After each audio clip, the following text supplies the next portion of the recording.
Well, hello and welcome. Hopefully we're having a good Tuesday and a good advisory on this Tuesday as well. So I'll get things started here. As yesterday, one of the questions I asked is, what was the most memorable thing that kind of kick-started the Great Depression? And the response was stock market. And so, which leads to the question, back in the day, by 1929, how many people in the United States actually participated in the stock market? That's a visible reminder that we have was causing of the Great Depression. So I guess naturally then is how many people actually engaged in the stock market? Put in the chat what you think percentage-wise, or you can unmute as well and tell me.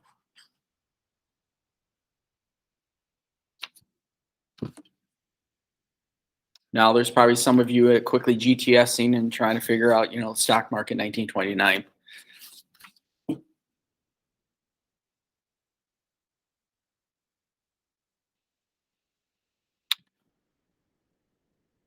All right, I see a guess out there, 30%. All right, I see 10%. There we go. We got 30% there. So, and 7%. All right, I was going to say the Minnesotan thing is, wait for three responses or 3 attempts, and then boom, let's jump into it. 5%. So again, 30% would be high. 10%, usually around 10%. All right, so if you had that low number, well done. Pat yourself on the back.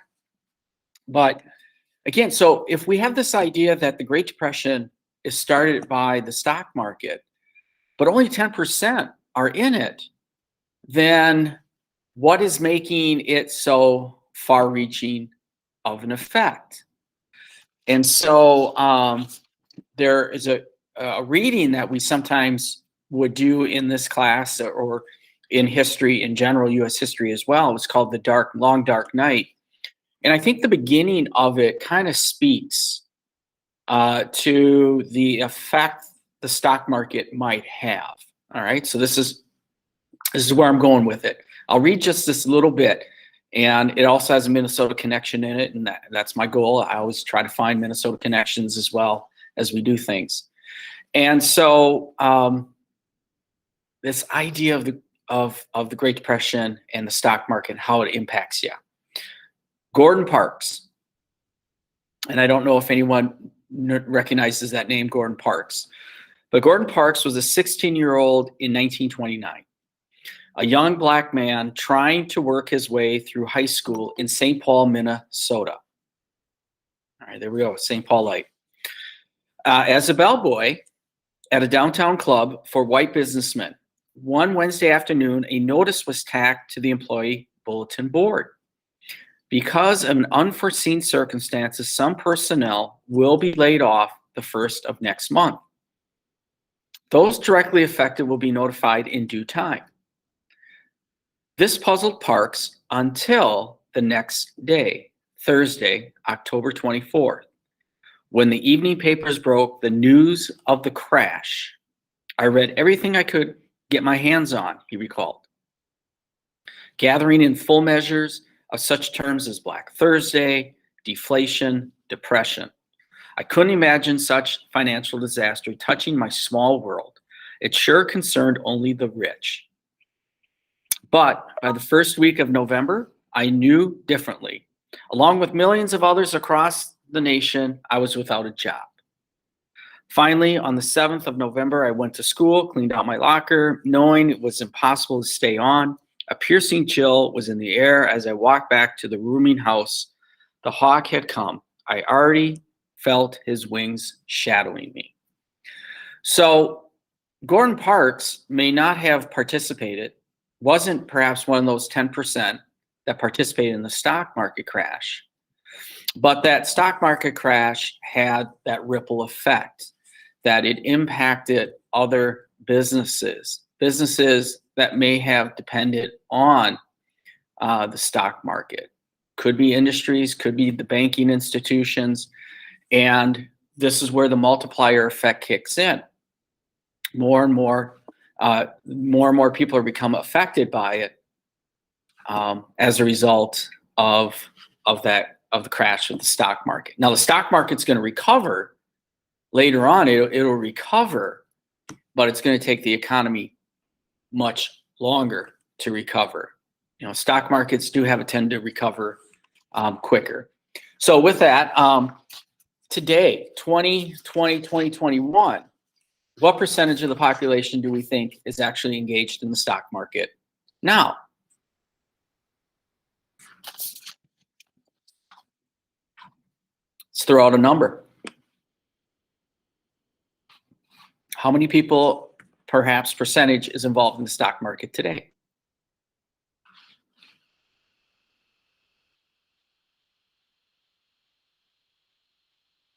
Ooh, we're going 60%. While you're speculating on putting in a percentage in there, we can see our agenda for today. I've got a little video clip that we're going to watch. It's called Boom to Bust. It's going to give us little highlights of the stock market crash, and then address any concerns we may have about the causes of the Great Depression activity.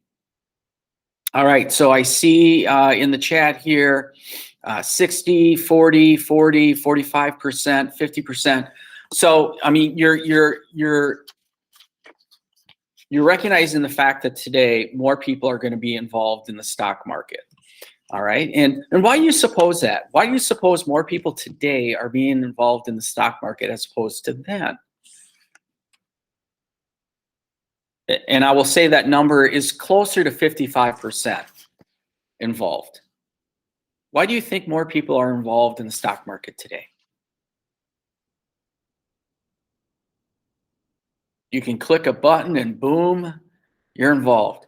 Well, we do see those commercials, don't we? I think it's Ameritrade and all that. We see the commercials. It is easy to get involved into the stock market. Definitely, that's a good point. Anyone else?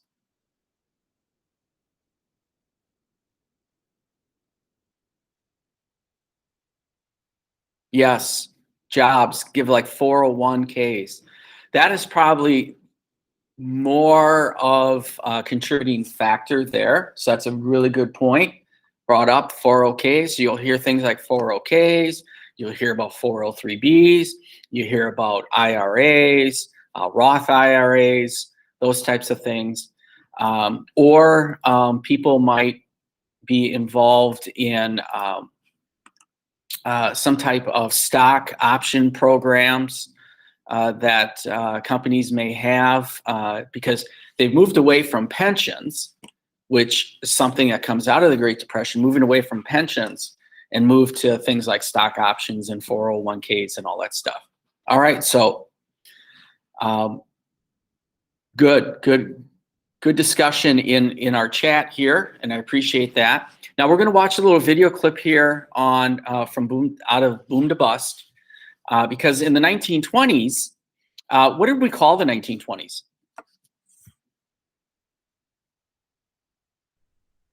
What was the nickname? Roaring 20s. Absolutely, Roaring 20s. Boy, I bring it back in the day when I used to talk to my grandparents and I mentioned the 1920s, their eyes will get all sparkly and they get a little nostalgic for the 1920s and stuff like that. And I have a hard time visualizing my grandfather and grandmother, as young adults in their 20s in the 1920s, or young teenagers are in their 20s during the 1920s and doing all that stuff. But it was the roaring time, and it looked like there was a lot of positive directions. Looks like the economy's doing really, really well and all that stuff. But I think what we'll find out, especially through that activity, is that it's good on the surface, but you dig below it, you're going to find that there are some problems there. So this video clip is going to really kind of bring us to that moment of that crash and review and highlight some of those things that we know about the crash, and maybe give us a little bit more insight into why it's happening and the immediate effect. All right, so we'll watch it for about 6 minutes, and then think about some kind of takeaways that you might have. All right.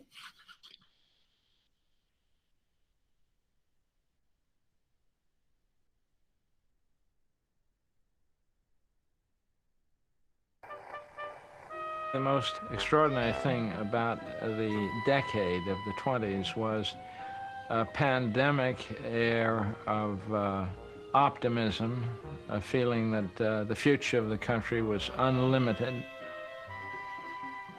One of the great jazz songs of the day was Blue Skies. Only but blue skies do I see.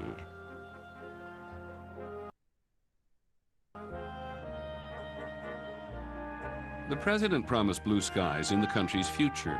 At his inauguration in 1929, Herbert Hoover repeated the common wisdom of the day that Americans were on their way to riches. If proof was needed, all one had to do was look at the bubbling pool of wealth, the stock market. The butcher, the baker, the candlestick maker, everybody, oddly enough, was in the stock market. One of our chauffeurs was in the market. If he can be in the market, anybody can be in the market. There were no regulations as we have now. People got away with murder all the time. The government didn't bother them. So they were all making money. They were doing very well. A boom in buying had driven up stock prices. Suddenly, in October of 1929, investors started cashing in their overpriced stock. A panic of selling started.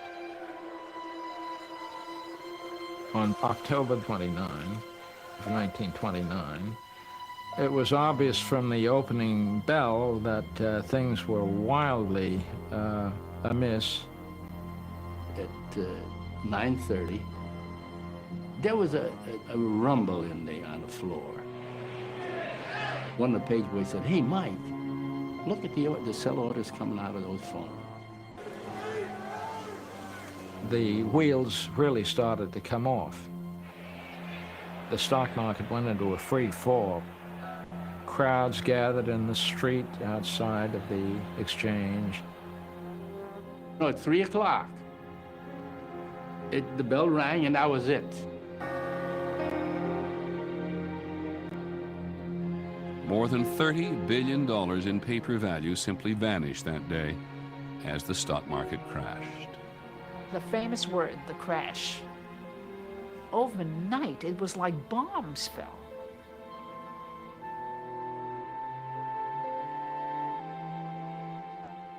The 20s bubble had burst, and with it, the decade's optimism. People lost every penny that they had. Nobody had any pensions. There was no Medicare, Medicaid, Social Security. If people lost their money, that was it. They were down and out. People jumped off the George Washington Bridge, which had only just then, not long ago, been built. People we knew. My father was wiped out. He never, psychologically, he never recovered.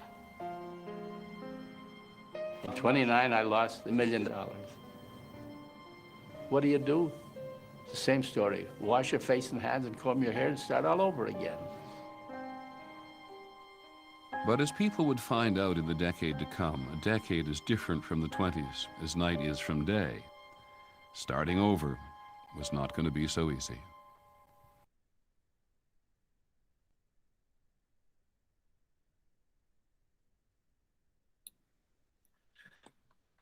All right, so just from that little clip, does anyone have any reactions or takeaways? Feel free to put it in the chat or unmute. I know neither of my grandparents had participated in the stock market in the 1920s. So the stock market didn't necessarily, the crash did not affect them. However, like my grandfather simply call him Grandpa Hyder. He worked at a paper plant in St. Paul, still there, right off of Cretin and Vandalia. He worked there, but some of his hours and amount of days he worked was cut back, so it impacted him that way. So he also was a handyman. He could fix things. My grandfather, Grandpa Newcomb, he was a truck driver, and so he found himself on and off with work. And so putting food on the table for Grandpa Hyder was a little bit more consistent, but for Grandpa Newcomb, it was a little dicey at times. And so the Great Depression is going to affect people a lot differently, and we just saw in that little tiny clip there. Anyone else? You know, I think it's extraordinary how that one guy had said, you know, I lost $1 million. What do? You know, you wash your face and go about starting over. That's a shot to the gut in losing at least $1 million, I would say. Losing $1,000 back in that day would be huge. So, but that is part of the mentality, is what we call rugged individualism. But that mentality is definitely going to be challenged here.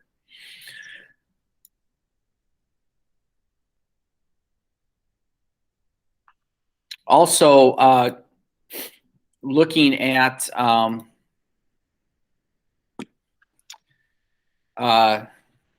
to get back to my train of thought here. The one guy who said about safety nets. Did you pick up on the clip? Were there many safety nets from the government back then? You know, programs to help you out.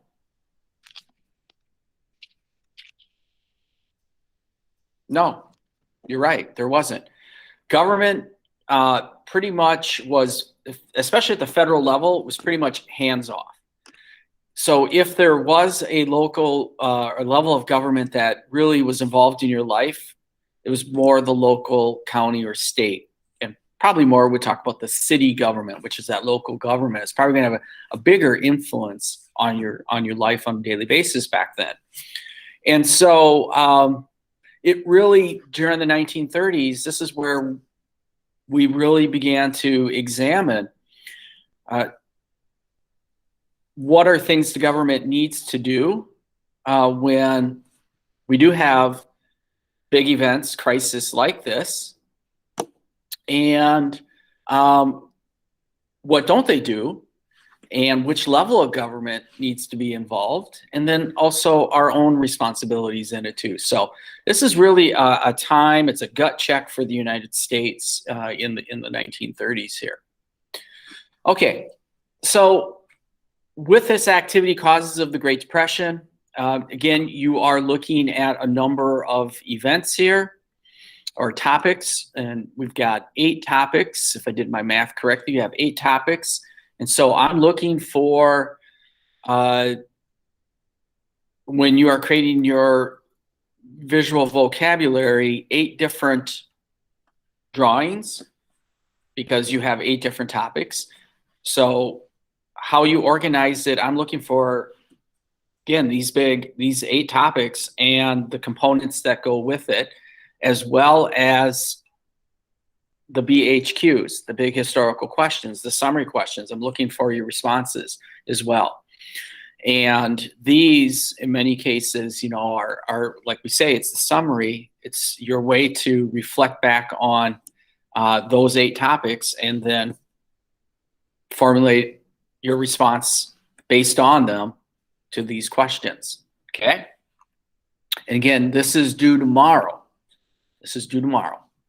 So do we have any overall questions how you put this together?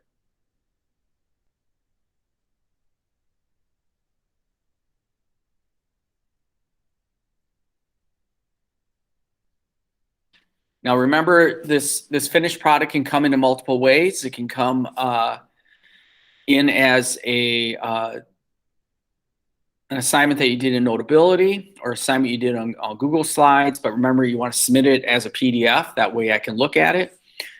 Or you can do it on paper, but you know you're going to have to take some pictures of it and then submit it that way. You might have to submit multiple pictures in order for me to see your finished assignment. All right.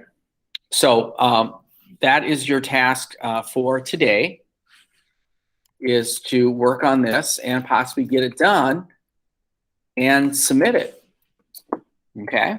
And so with that, I'll keep this Google Meet open for those who have additional questions or want to talk about things in general. But if you don't have any questions, you are free to go and have a wonderful day. Take care.